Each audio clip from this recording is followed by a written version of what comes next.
Next at 5, News Channel 3 gets a one-of-a-kind perspective on the spill.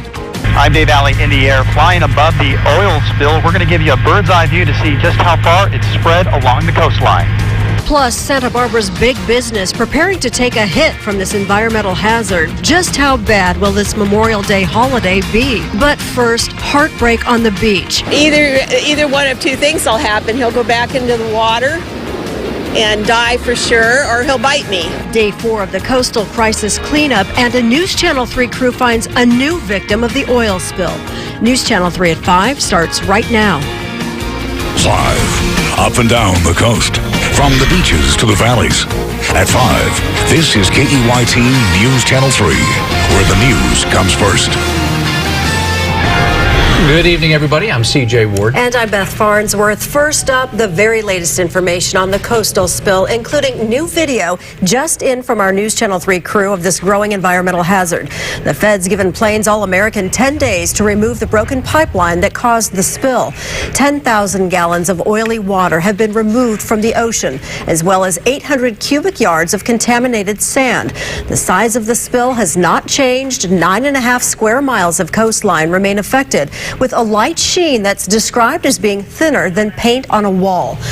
The NOAA and Coast Guard personnel gave our own Dave Alley a lift to check out the oil spill from a bird's eye view. And he joins us live now with the latest on how it looked out there. Hi, Dave. Yeah, looking pretty good as of right now. I just got back about an hour ago after spending an hour above the site of the oil spill and the surrounding coastline. Gave me an incredible view just to see how far it has spread. I was flying with the National Oceanic Atmospheric Administration. They were up there to get a visual assessment of the ongoing cleanup operation. We were up in the late afternoon during a high tide. That was making cleanup difficult due to a lack of beach access, but the tide was also benefiting or will benefit the operation in that it also brings the oil on shore, which will make it accessible when that tide does eventually retreat. Now, due to gusty winds, a small craft advisory is in place for the day, anchoring the cleanup vessels. But overall, NOAA does like what they see. Okay, NOAA does like again, what they see. They say that they're due to a lack of oil visually. That's a good sign. There is oil, though, underneath the water. As you can see from the video right there, there is oil on those rocks. Overall, though, the oil, according to NOAA, has moved from the shore 1 mile to 3 miles offshore, 3 to 4 miles east. That puts it around El Capitan Beach to the south. NOAA concerned about the threat that wildlife may experience as that oil does move further out to sea. But overall, again, I spoke with Sean Hastings of NOAA, and from our vantage point high above the ocean, it's looking good as of right now, 3 days into the cleanup operation. Some good news then. Yep, right. some progress. Some good news indeed. That is good. Right. Thanks, Thank you, Dave. Well, the daily updates that we've been getting on the oil spill response will continue through the Memorial Day weekend. News Channel 3's Tracy Lair joins us live from Refugio with more. Tracy? That's right. They'll have briefings every day at 2 at the Earl Warren Showgrounds. But this is where the action is. I'm on the cliff above Refugio, and you can see the cleanup going strong down below. At that briefing, they mentioned, as you even mentioned, that it's impacted about 7 miles of beach with tar balls and 9.5 square miles with a big sheen. And that is where the cleanup. They said they have people from the Chumash reservation helping them dig up that pipeline in case there is sensitive areas. And they also said that this has not impacted the Channel Islands to the south. A lot of questions were asked to the Plains All-American pipeline, and they were on the defensive about their record in the past, saying they want to make sure they clean up this and find out what caused it in the first place. Again, our goal is zero. None of us, nobody in our industry wants to have an incident, and obviously the residents don't. But again, I think the patience of the community, the experts here that have responded, and again, we deeply regret this unfortunate event. And I just talked by phone to one of their spokespeople who said that they noticed a pressure variance around 11:30 the day that firefighters reported the smell, and they were about 25 miles away at another pipeline. They made some changes up in the Los Flores area, and then when they got here, they realized they had a problem. They will not be able to restart this pipeline until it is repaired. We also learned some history about this pipeline. Back in the 80s, the county and the Environmental Defense Center, when the company was called the All-American Pipeline and it wasn't owned by the Plains part, had built the pipeline because the county didn't want any more tankers in the wake of Exxon Valdez. They were, pro-pipeline and not tanker. But they were asked to put in a pressure valve, and they fought that. Reporting live off Refugio, Tracy Lair, News Channel 3. Okay, good information. Thank you, Tracy. Residents miles from the Refugio Beach oil crisis are very concerned at this hour. And they're worried about oil coming up on their shores east of the disaster zone. News Channel 3 senior reporter John Palmentary joined us live from Haskell's Beach in Goleta. And John, you're seeing more oil there than usual. Well, this is an area that's of great concern because it's closer to more of the populated area along the coastline, unlike Refugio, which has the campgrounds and the ranchettes. Now, along this beach, it's not uncommon to see some natural seeps and some oil. Matter of fact, there's a surfer in the water right there, but some say there might be a little bit more, possibly from the Refugio spill. But as you can see, most of the beach is white and clear, and the beach is open this evening.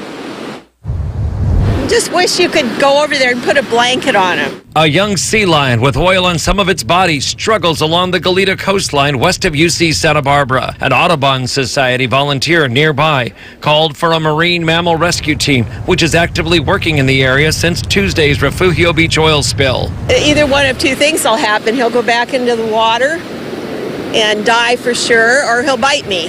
Just have to wait for the people who know what they're doing. The sea lion is only a few miles away from the 9-mile contamination zone where a Plains All-American pipeline break sent thousands of gallons of oil into the ocean, forcing the closure of 3 beaches and leading to a massive cleanup effort.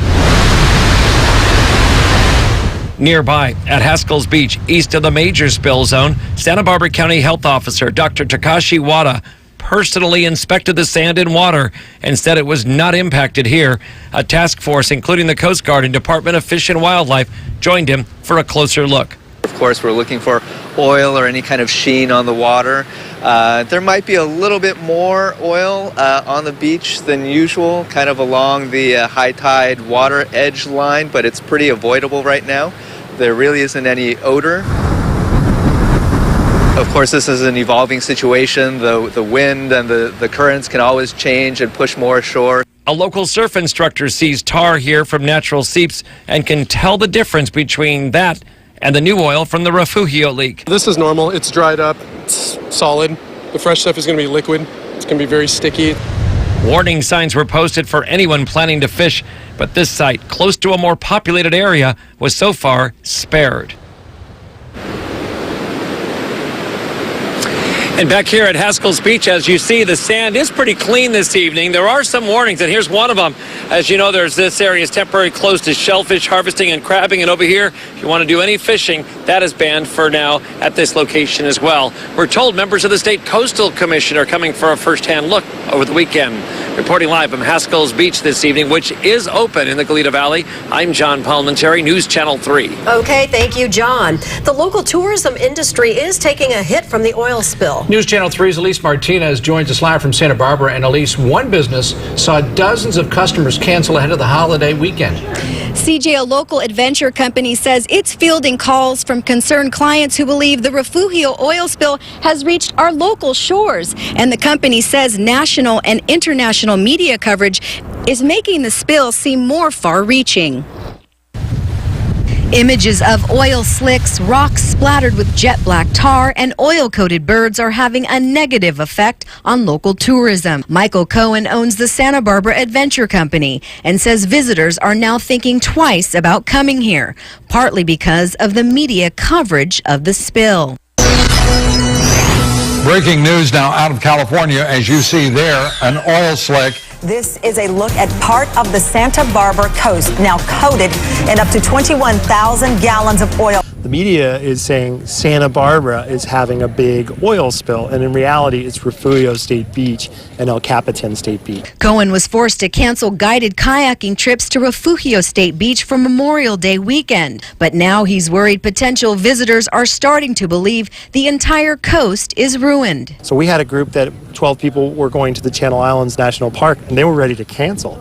We had to educate them and say, hey, this hasn't really affected any other area. And the damage may not be limited to tourism companies. I know some of the luxury hotel managers, and they have told me that they also experienced a lot of phone calls as well as cancellations. But a different message came from the head of Santa Barbara's leading tourist group at a news conference Friday. Our hotels located throughout the region report no negative impacts on overnight stays and healthy Memorial Day weekend bookings. But as the cleanup continues, businesses are reaching out. That the tourism community wants everyone to know that Santa Barbara is still open for business. Visit Santa Barbara says hotels are getting inquiries about the spill, but most people aren't canceling their reservations. They also report that some hotels are completely sold out for the Memorial Day weekend. Live in Santa Barbara, Elise Martinez, News Channel 3. Okay, thank you, Elise. Birds covered in oil from the spill are being treated at a special care center. The facility is in San Pedro. It takes more than an hour and a half to clean all the oil off of each bird. Volunteers first put a special ointment on the birds to loosen the thick goop, then use Dawn soap to slowly brush out the oil. While the process isn't easy and it is time-consuming, it is necessary for the bird's survival. If you see a bird that has oil on it, you are encouraged to leave the bird alone and give Oiled Wildlife Care Network authorities a call. You can find that number posted on our website. Dramatic development.